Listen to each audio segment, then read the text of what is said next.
केर करे सघंदो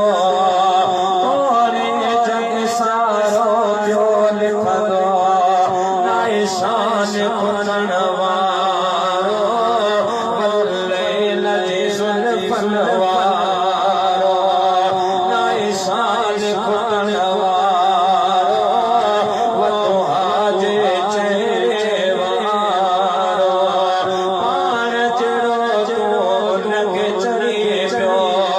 नूर करे तूं कोन मञी पियो पाण जहिड़ो तूं उनखे चढ़ी पियो नूर करे तूं कोन मञी पियो जंहिंजा टुकर खाए जग सारो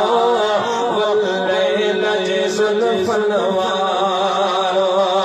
जंहिंजा टुकर खाए जग सारो वतुहा जे चेहरे वारो कब महशर में माउ पियो न ईंदा हिक नेकीअ खां मोह मोहींदा कब महशर में माउ पियो न ईंदा हिक नेकीअ खां मोह मोहींदा उन ॾींहुं कम अचण वारो वल्लैल जे ज़ुल्फ़न वारो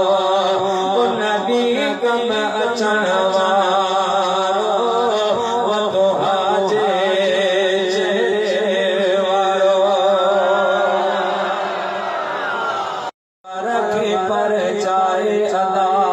रब रिझाइण सवलो आसाई रब रिझाइण सवलो आपस बांध गिची अगल पाए अदा भेण ॾई महबूब मोहम्मद परवर खे पर चाहे अदा भेण ॾई महबूब मोहम्मद परवर खे पर चाहे अदा मुझे महबूब अल्लाह पाक पंहिंजो रहमत पंहिंजो अज़ाब पंहिंजो गज़ब मां मुस्तफ़ा जे गज़ब में छुपाए रखियो मां अहिड़ो त अल्लाह जो हबीब आहियां जो बिलदुल अर्श इला तहत सरा कुल्लुहुम यतलबून रदाए व अना अतलब रदाक या मोहम्मद मुंहिंजा प्यारा महबूबा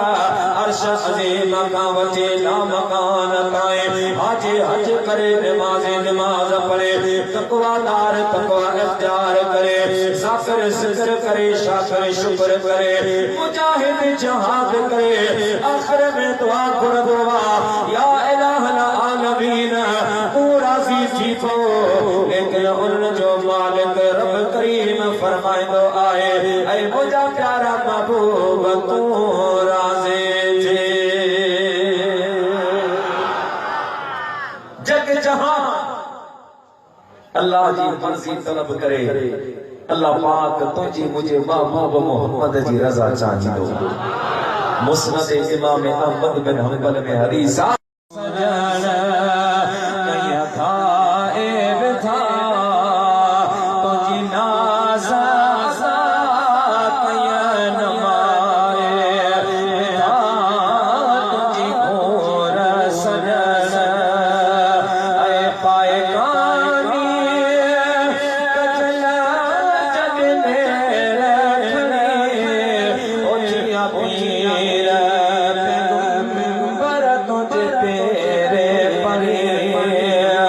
पाए कानी कचला जगने रखने ओछिया पीर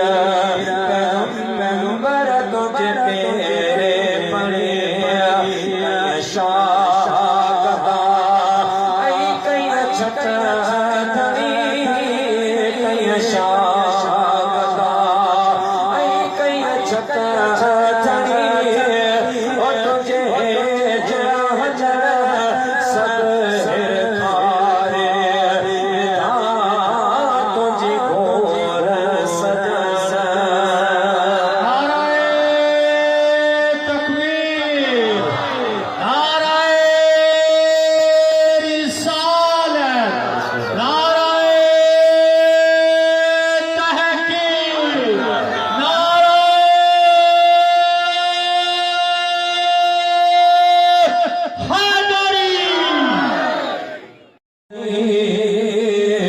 दुखी हल गुजरे